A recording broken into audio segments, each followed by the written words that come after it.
Oh, are we going? Oh, let's see the Toy Story. Okay, we're going. So, you said you thought one of the articles was particularly interesting? Yeah. Can I see that packet?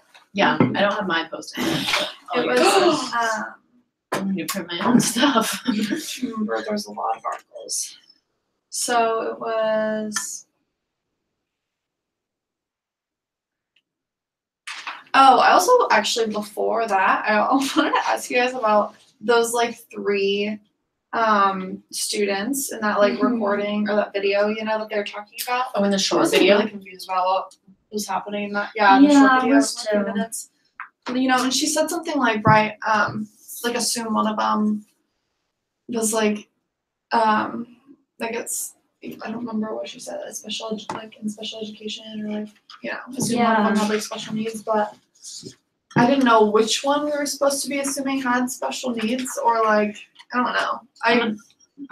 I wasn't very comfortable making that assumption either. I'm like, okay, so what dictates that? But yeah, that was interesting. Also, just because I was trying to figure out like who was who, and I figured like the person in the middle was sort of like an ELL specialist. That was my That's what it guess. seemed like to me. Yeah, and then the other 2 were classroom teachers. Yes, that's what I Yeah. thought too. I wasn't sure either. Mm-hmm. Yeah, I don't think she wanted us like to focus, like, I don't think she had a specific kid in mind. I think she was just saying, because she had it grouped in with the article that was about assessing SPED services. Mm-hmm. So I think she just wanted to like, okay, apply some of these things that are going on to how it ties into like SPED assessment, that sort of thing. But I was kind of in the same boat where I was like, okay, what are you trying to ask me? Yeah. Sorry, I'm trying to understand.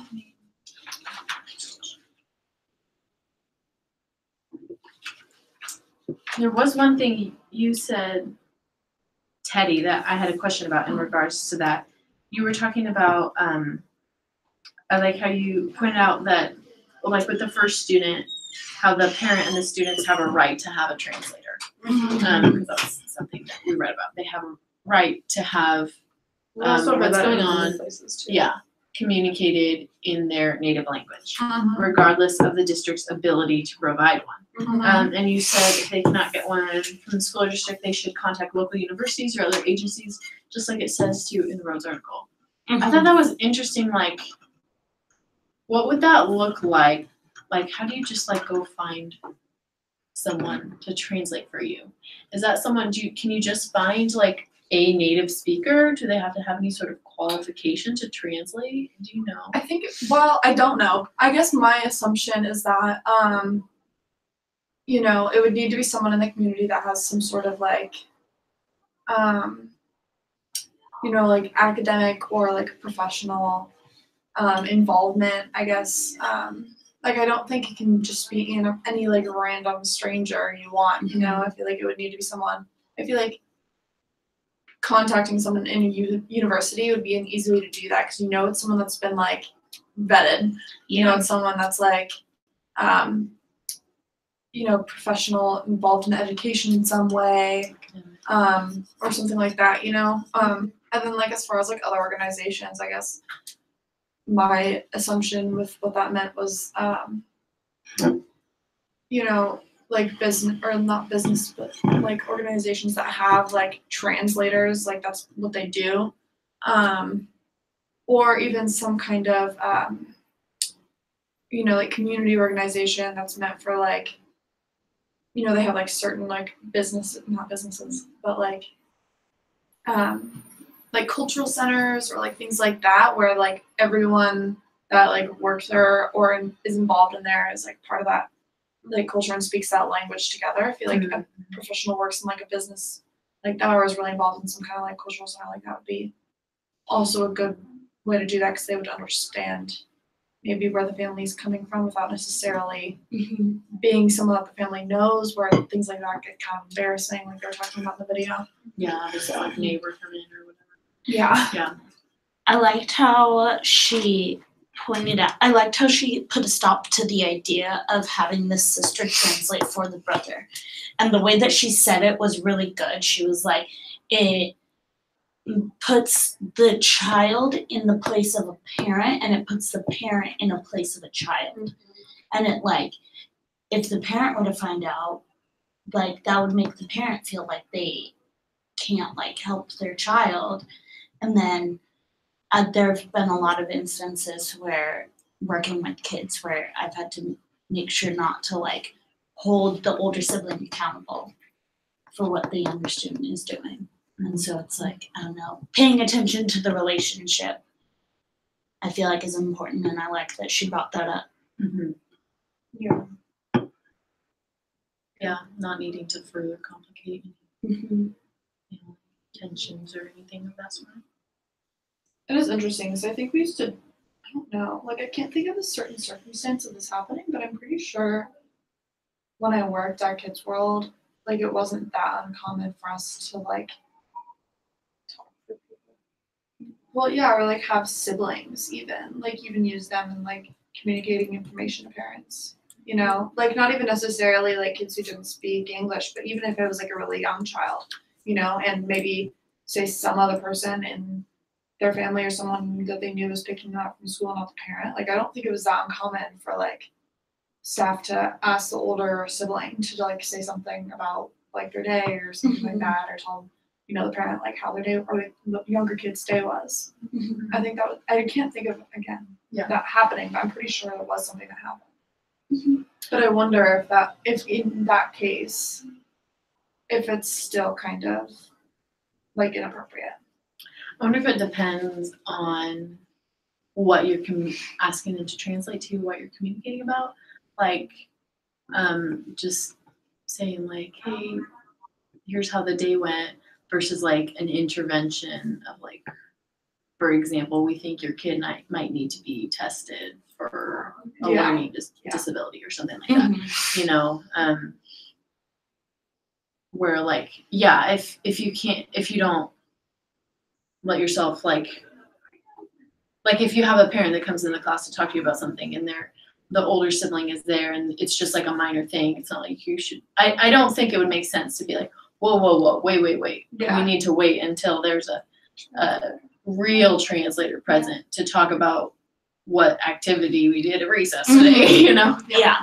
So it probably depends on the content of the conversation too, if it's more of an intervention or what. Yeah, like I think it would be more, I think what they were getting at in this video is that it's inappropriate in an assessment scenario, but I think like just talking about the day, it's a little different. Well, I think that, I mean, it wasn't even an assessment scenario that they were specifically talking about with my sister, right? Wasn't it that, the situation was that the kid wasn't doing homework? That's I think right. They like weren't turning in, or No, yeah. it was the kid that was like cussing in his language, wasn't it? Oh, maybe. That one? Yeah, it might have been that one. Which also I was confused about too, because if she doesn't speak that language, how does she know that it's cussing? Yeah. Like how do You know? Well, not I only think I that, mentioned that in my post too. it's also that like how do you understand what is like maybe those words might have been cussing in her opinion, but it's okay for like there's like that fine line between like even if she could if he said it in like she doesn't understand the word, but it was clear like the way you like curse. Like it has a distinctive sound, like even in like, SpongeBob, they say like tartar sauce, but the way you say it like clearly sounds like a curse word. Yeah. And so if that's the reason why she thought that he was cursing because he said things like that, like that doesn't necessarily mean that what he said wasn't acceptable in that language or in his culture or in his home. Right.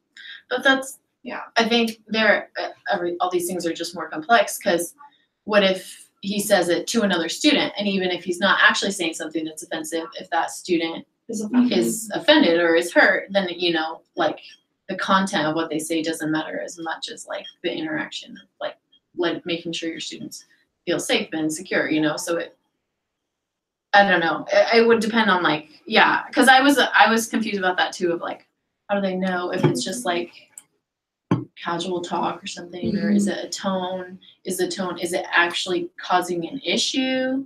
if between students or between the interactions? Does it seem like you're saying something negative to the teacher? Is it a disrespect thing, or is it just that like you're making some assumption? Because I feel like that affects it too. Which I mean, it was like a 3-minute video, so there's no way to know context. Yeah, I feel like the context is super important when it comes to language and stuff like that. Like Beth Jimerson, like she told us, the kids might like say bad words, but you need to just like briefly address it and move on. And she like told us basically to address it but not make it a big deal. Well, and also don't blame the kids, blame it on yourself. I'm not comfortable with this. I don't feel like it's something that I want to hear. And yeah, because especially when it comes to language, I think for like anyone, jeez, for anyone, I think it all depends on the context. So, yeah.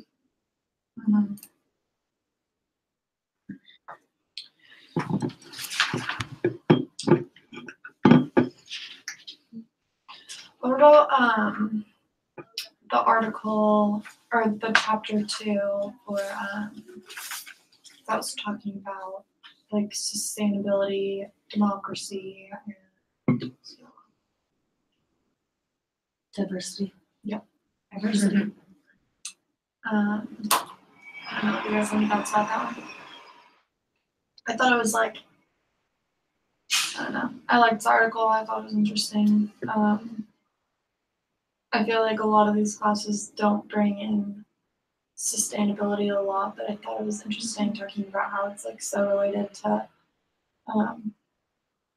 like all of these other subjects, not just like sustainability, like in the natural world, which obviously is important, but like just like in your community too, and like relationships between people. Yeah, I thought that was interesting too, because that isn't something that really comes up, and just the way that they were describing it in this sort of interdependence, like just how people are dependent on each other, even if they think they're independent. Like we rely a lot on other people. We rely on someone to make your clothes for you.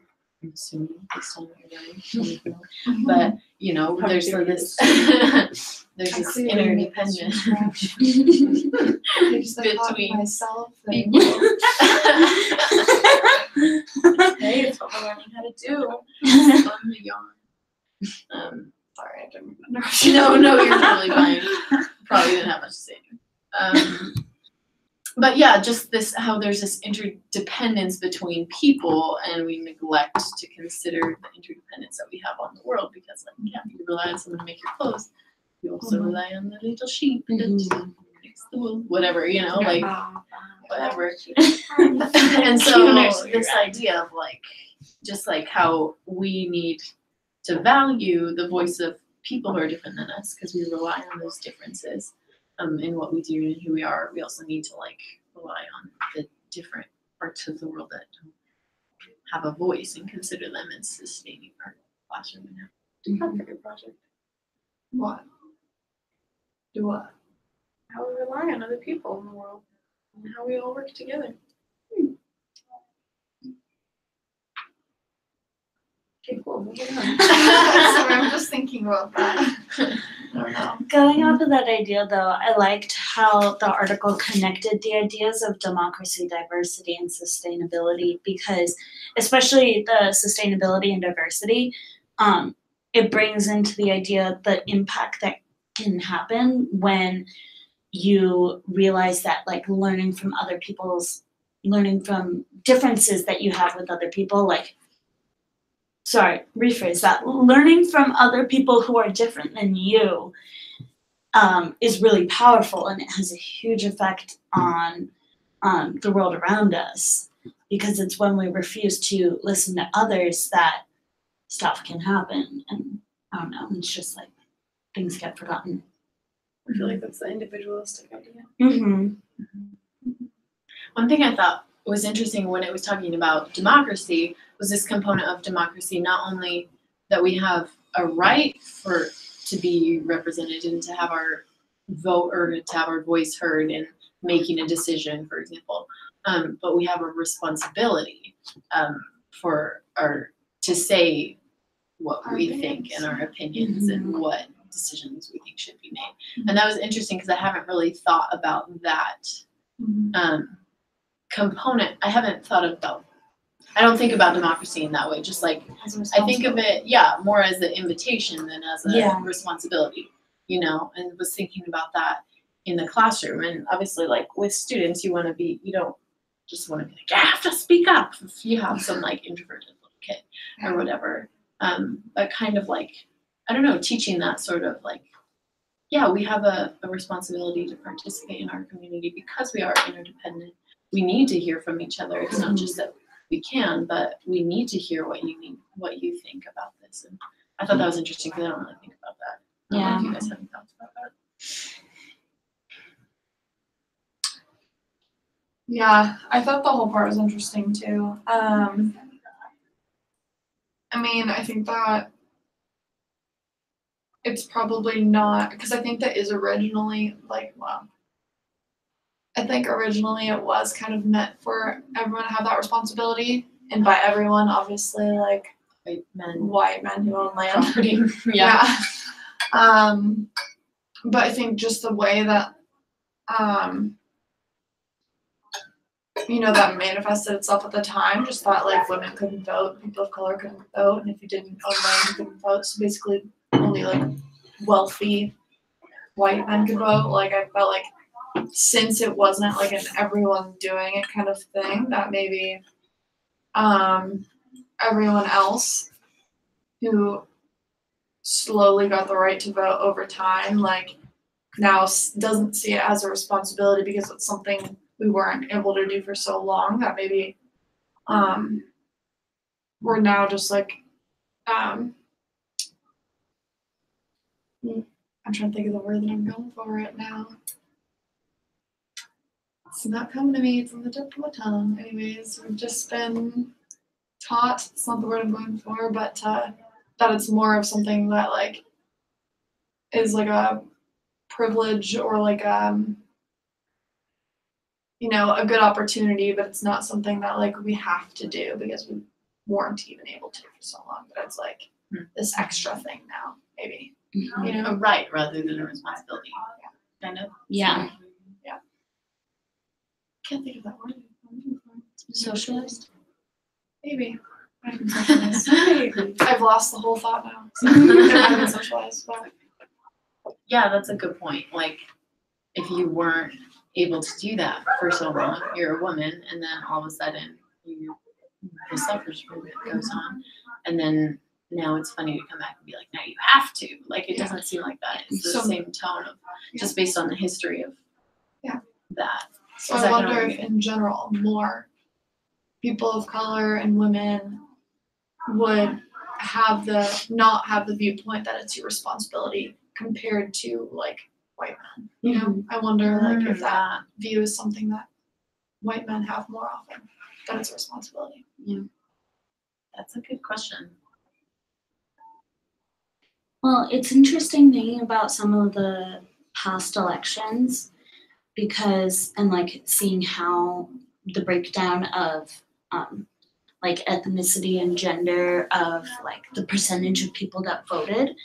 And there was like a couple of major elections that were complete. There was one that I heard of that was decided by African American women, like because that was the majority of people that voted, like so they were the ones that decided it. And so I think like people are possibly just now starting to realize the power that like democracy and voting can have, especially in our political climate right now. But yeah, it's interesting the fact that like considering the history of democracy and like who was given it and the effect that that could have on like whether or not people respect it now. Yeah, I don't know. One question I had, if you guys don't mind shifting gears just a little bit, but it kind of relates. What do you have to say? I guess you already started.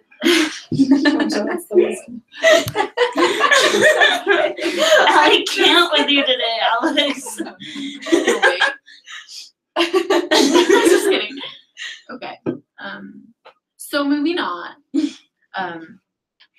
no, kind of relating. You were talking about Nicole. You had to write like 3 questions or whatever about liberal democracy. Yeah. And one of them was about what characteristics do you feel make up a person qualified to be in political power? Just because this idea, like white men with property for a long time had the right to vote. Yeah. James Madison and Thomas Jefferson argued about what characteristics defined a fit individual. So like what sort of standard do we have for someone? What are the qualifications? Oh. Weird. It was right there. Look it out. Did it go out? Yeah. Yeah. Or it stings me. I don't have the same relationship with the bees. That's your mom. My Okay, then you say your mom keeps. Yeah, I saw that today about how my mom, like, for the first month, like, had the whole suit, was all scared and had to psych herself up, and like a month later she was like going out there to deal with them like in a t-shirt and shorts, and would just like open the hives and raise her hands and do all her stuff, and I'm like, you know, and everyone's freaking out, like, don't, like, even on the farm, like, the farmer's like, don't do that, you're gonna get stung, and she's like, no, I have a relationship with the bees, we have a mutual understanding, it's nothing love. They know who I am, it's okay.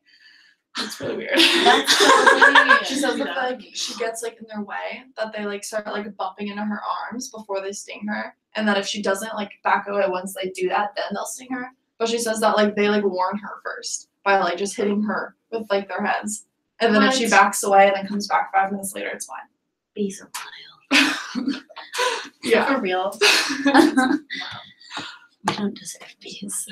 So you're basically asking, like, how do we know what the individual is? Oh no, I have a different question, but Oh, it's okay. based on the question that you Yeah. wrote. Oh, okay. So yeah, just kind of like, because in a liberal democracy, it's not just a direct popular vote, it's selecting representatives to vote. And so this idea of like, okay, how do we choose who's qualified to represent us?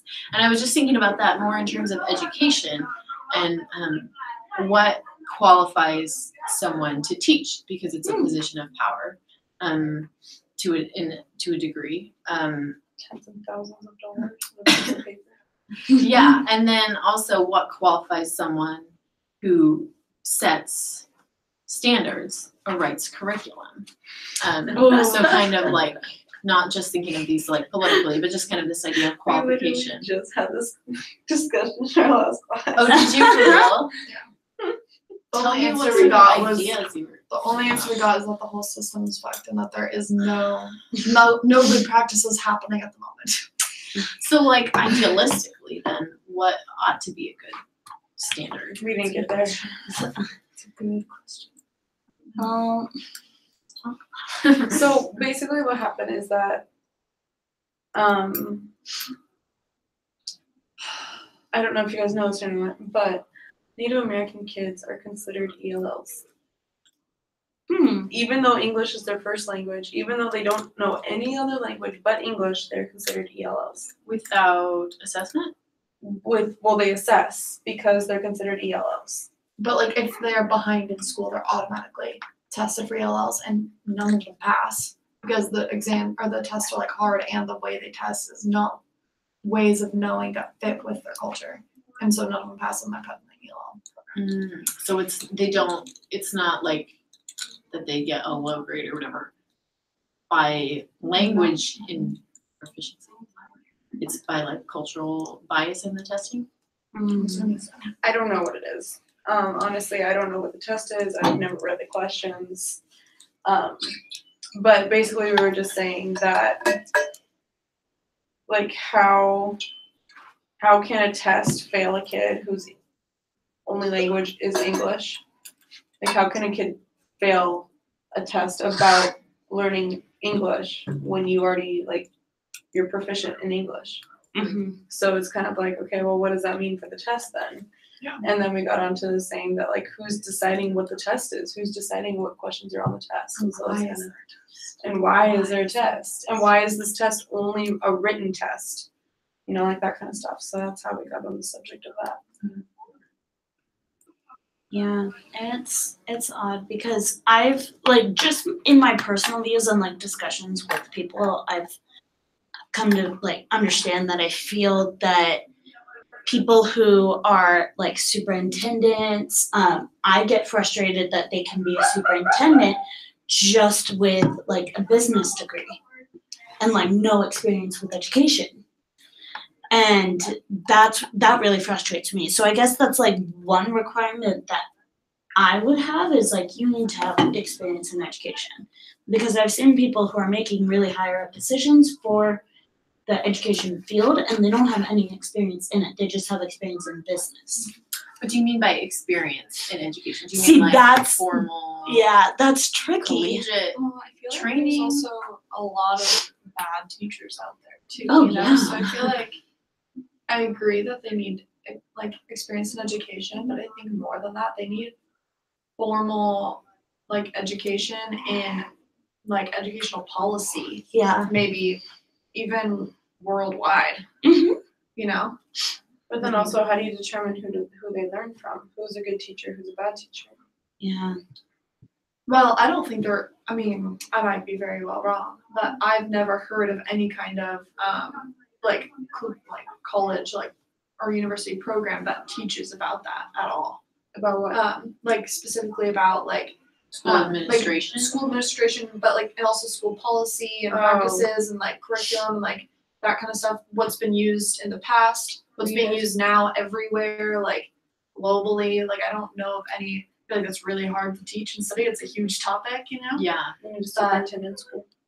We need a superintendent school. I think so. That teaches all those kind of things, you know. Yeah. Because like how can you know, because if they're just a teacher that does it, they're just gonna do what's being done, Mhm. which isn't working. Well, either that or they don't understand or know how to change things because they don't understand the legal system, because they don't understand the policies that are in place, because they don't even understand that Native Americans are being put as ELLs, because they don't understand that they're required to provide a translator, Mhm. you know, like that kind of stuff. And it's just lack of knowledge. Yeah.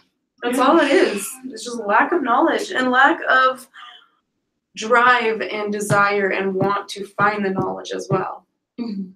I don't know a superintendent that goes, oh, I should probably go read the case on that and figure out what's happening with that. You just hear them going, nope, they're wrong. I wonder That's my what experience. I wonder what sort of like qualifications or training superintendents have to go through. Well, I What know does a that superintendent even do? Dr. Baker, the Bellingham They run school district, districts, right? the school district District superintendent here in Bellingham, Dr. Baker, has a PhD from Harvard.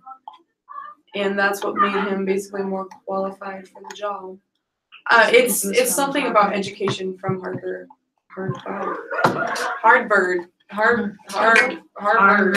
Why is that so difficult to say? Have you Oh, ever okay, guys. thought about how Harvard sounds like aardvark? Is it just really Harvard. I'm sorry. This is why we can't go to Harvard. So we didn't get into Say Harvard, it. guys. Alex can't say it. Allie thinks it sounds like aardvark. Okay. These are bright educators of the future, guys. I get along well with children. Maybe that could be a money question of How do you say Harvard? what What requirements words sound like the word what I'm lost. No, what requirements or trainings do superintendents have to have? I think more than just superintendents though, like policymakers also. Yeah, superintendents and And policymakers at regarding like education. 28 minutes. We get the start of our conversation and that little blurb about aardvark Harvard. She's gonna hear that. That's right. Superintendents and policymakers. Well, back in my day, that's why God created dinosaurs. What about Amen.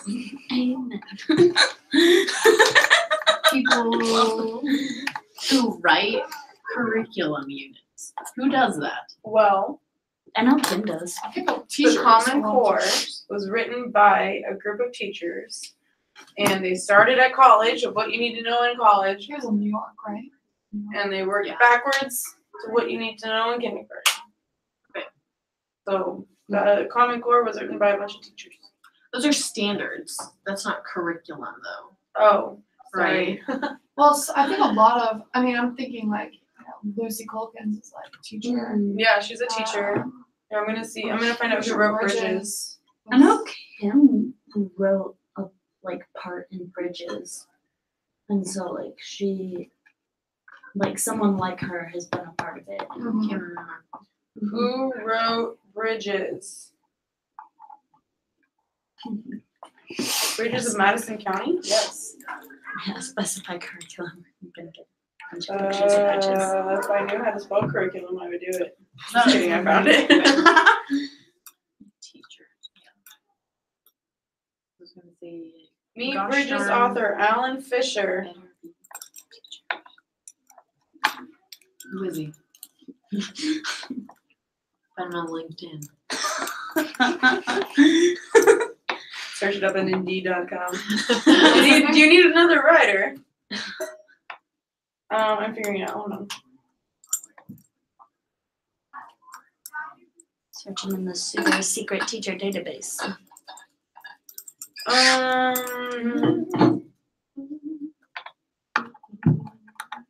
Yeah, I understand. Thank you. Yes, perfect. Thank you. Cool. Guess what? You're still not telling me who wrote it. LinkedIn. That's really funny. Oh, hey, Allie, the singing did come out organically. Did it? Yeah, you just Does he really were told waters? Alan Fisher is a teacher. I started teaching when I was 19 with virtually no previous experience or training of any kind. That's cool. I wanted to be a Cool. doctor when I grew up, but I couldn't handle the math. Math, in fact, was my worst subject in school, especially when arithmetic turned into algebra. So you write the curriculum. Holy cow, is this all the authors? Research base for Bridges in Mathematics, 2nd edition. It would probably be a lot of people. I would That's a assume. shit ton of people. Wow, yeah. Wow.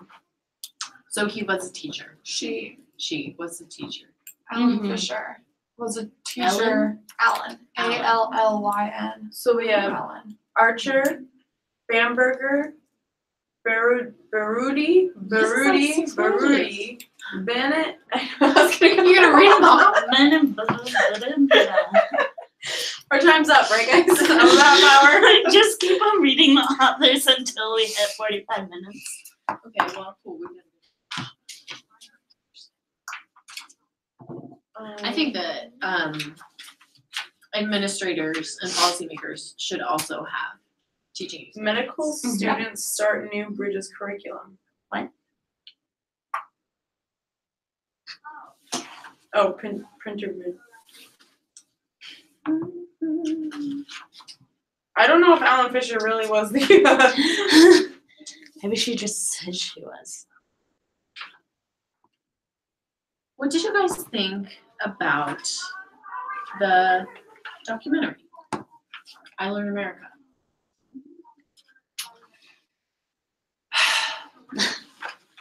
Yeah. I feel like it was, it was interesting, but it was like about those kids' lives basically, and I feel like I really didn't learn anything about like educating ELLs in particular. You know, I don't really think I learned anything new about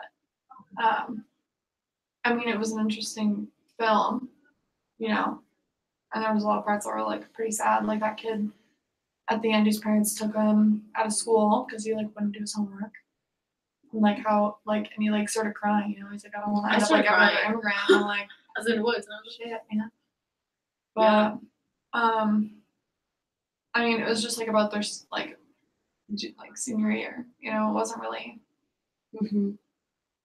I don't know, unless you guys got a different impression, but I really didn't feel like it was that educational.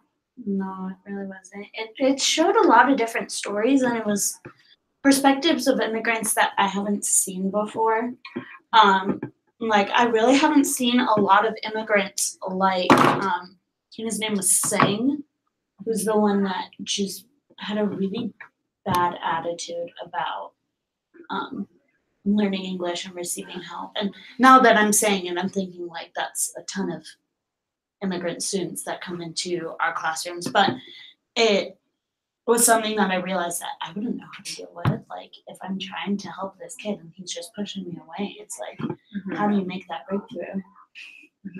And especially for him, having traveled in so many different countries to get there, when he was like, I learned to speak in this and this and this or something. And so he's like, okay, like English, like you know, like of course his perspective is kind of like, it's just another language to learn, like add it to the 6th on the list. That would be such a burden if you're spending your time learning a new language and then a year later you have to learn another one to communicate and you're starting from ground zero over and over and over again. I thought that was a really unique immigrant story because that's not the most common situation, particularly. I also really liked his that cafe night they had, and his you know he told his story to everyone. The look of just like pride on his face when he was done was heartwarming, and I feel like you know like if I had been his teacher, like I can't imagine anything more valuable than that. Like that experience for him to like write that story by himself and then like share it. Like he just looked so happy and like proud that he like did that in front of that many people. Which was cool because he was like, you want me to read this? You know, at first, and was like not keen on the idea when she first brought it up. Yeah. So, I mean, I guess if I learned anything, that things like that, like share their stories. Giving them things to be proud of. I mean, even to this day, like we even love sharing things about ourselves. Like sometimes, like when people ask, like when we had 405, and we had to bring in like the artifacts about ourselves. Like I don't know, we were all talking we went over our time because we were talking for so long. So I feel like it just kind of applies to other people as well.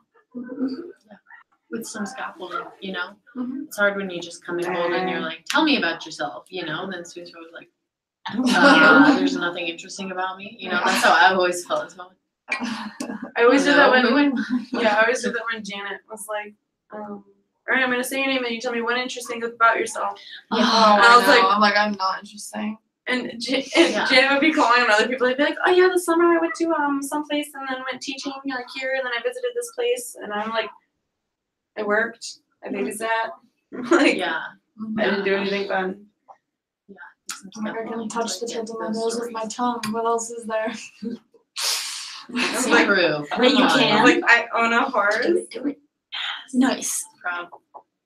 Mine was always I'm missing a tooth, but then I've got implants, so I can't use that. One thing that I thought that surprised me, I wrote about from the movie. I don't remember how you say her name.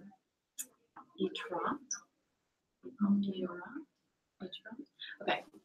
The one from the woman from Pakistan, and she was talking one day. I don't know if it was like one of her teachers or who it was, with a woman, and was talking about how her father expects her to just get married and doesn't want her to have a job, and how she was kind of frustrated with that. And she was like, I want to go to college, and I thought it was interesting. Like she was talking about,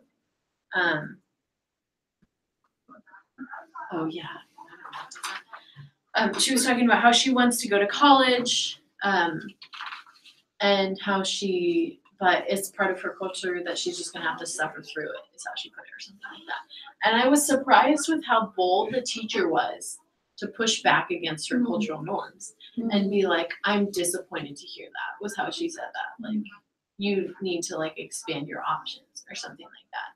And I thought that was interesting because just thinking about like, okay, so in that situation with a student like that, what does it look like to be a culturally sensitive teacher, as we've talked about so much?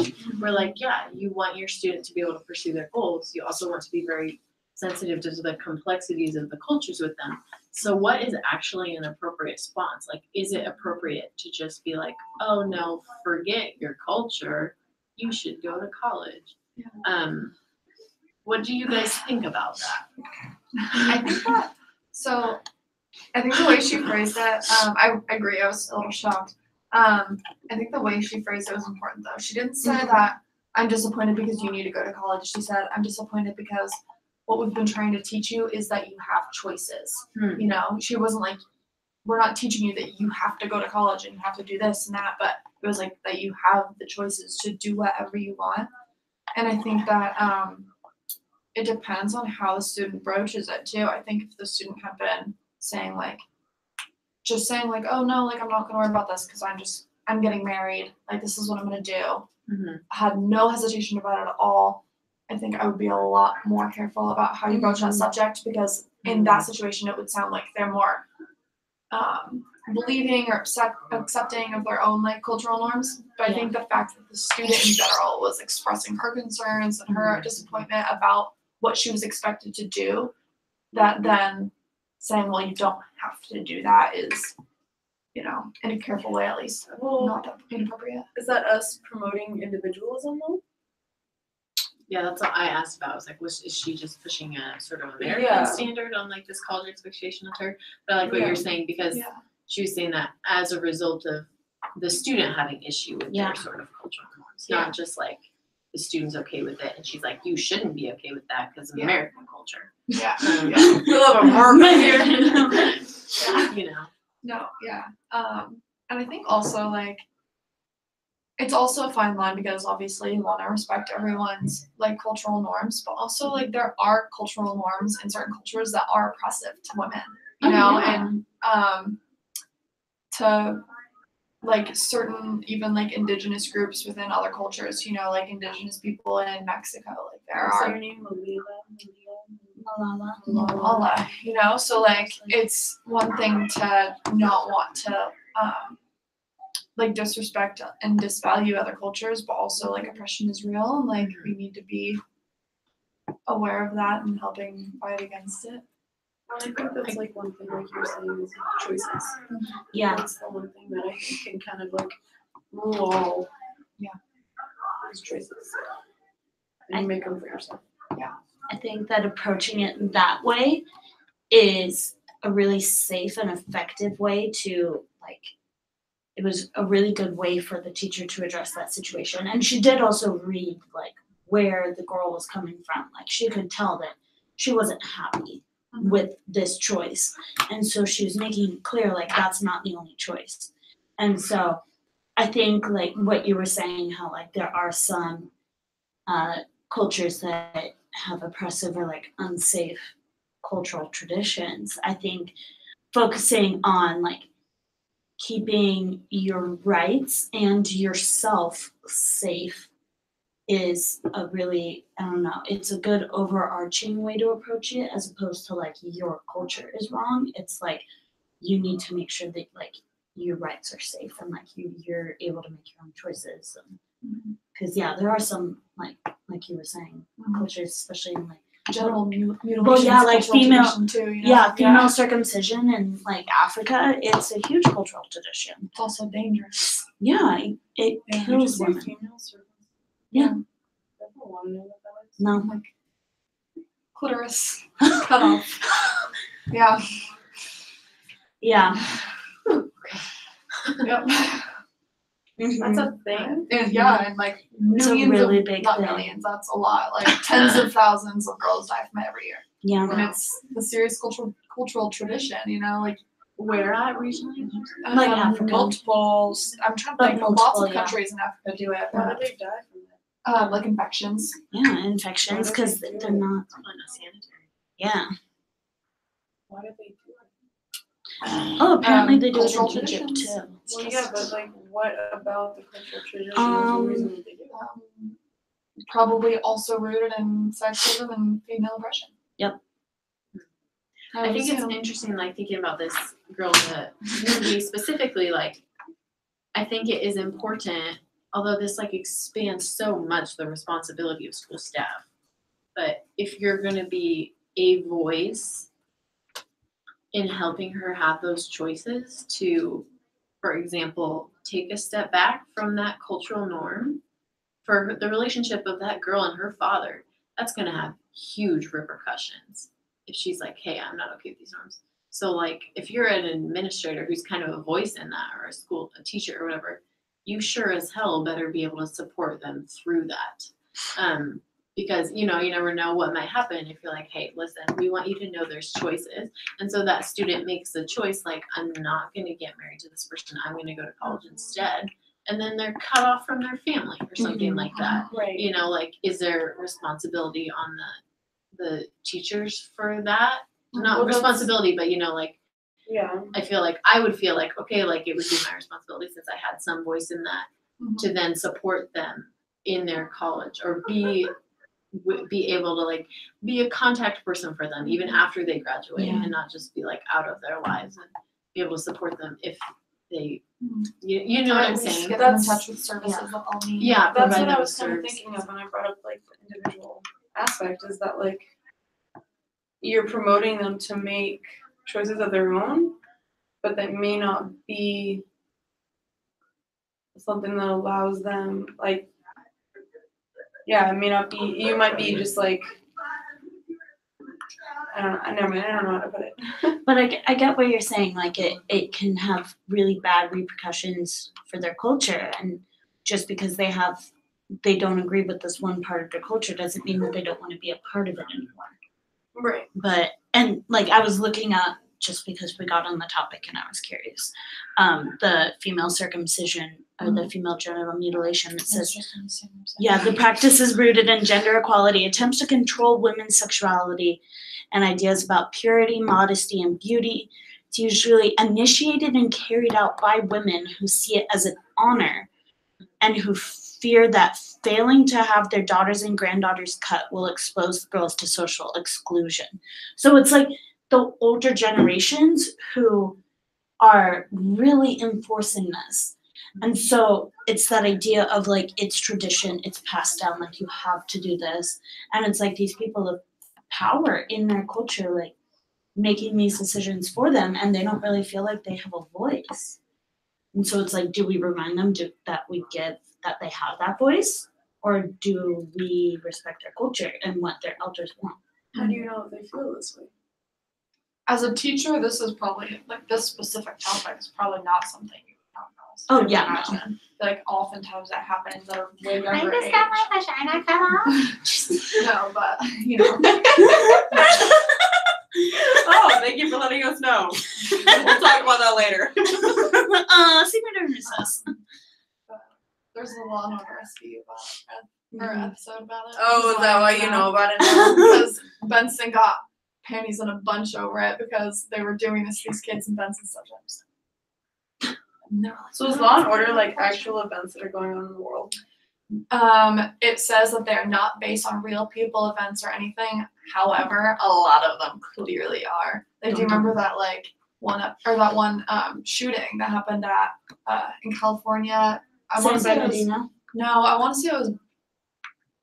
it was Berkeley, but it might not have been Berkeley. Oh, but it was the one where that it was that creepy white dude that had that video that he posted a day before he shot up the school and said he was going to.